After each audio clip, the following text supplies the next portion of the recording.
This is an unintentional part 2 to a video I just did on adding reverb to the kick and snare channels and mucking around a bit.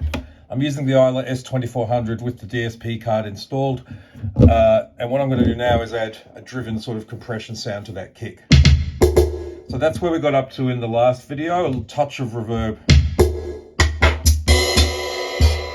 on channels 1 and 2. I temporarily set it up on 7, but I've removed that. And now I've got individual reverb instances using Dragonfly Room Reverb, say that fast, on the kick and the snare.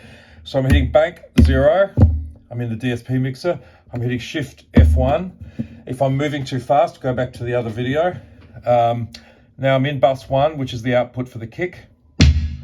Now I'm going to disable the kick temporarily just so we can hear the other effect I'm going to add. Add plugin. I'm in the Dynamics folder under, so you've got a DSP card, and then I'm going into Air, Windows, Plugins, and I'm going down to Dynamics, and I'm going to look at Drum Slam, because, I mean, who doesn't want to slam some drums? Okay, I've added that now. It's as simple as that. But you'll see that the reverb, even though it's disabled, is in front of the slam, and I don't want that. So what I'm going to do is hit F5, and you'll see it comes up with this double arrow thing. I hope you can see that.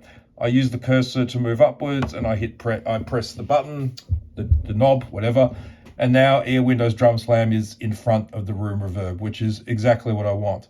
I'm going to click into the settings. It's enabled.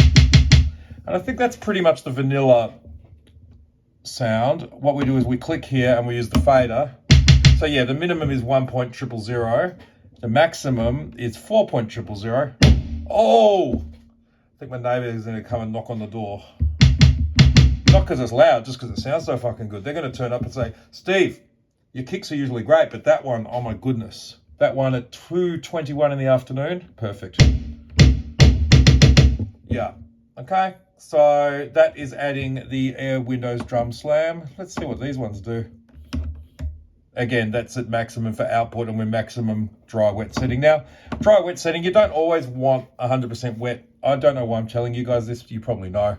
But let's just go back to, this is the maximum enabled drive. It does sound a bit unnatural at that fully wet level, so perhaps we go to there. So even just a little bit sounds great. All right, the snare sounds a bit anemic now. I was loving it before. Let's go back and let's just enable a bit of that room reverb.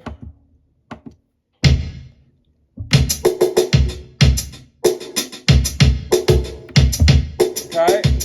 Now we're back in the snare, we're adding drum slam, we're moving it to be ahead of the reverb. Now we've got the drum slam on the compressor. I love the fact that this DSP is added with a neutral setting, because if you were doing this live, you wouldn't want to just turn it on and then all of a sudden it's smashing you. So let's just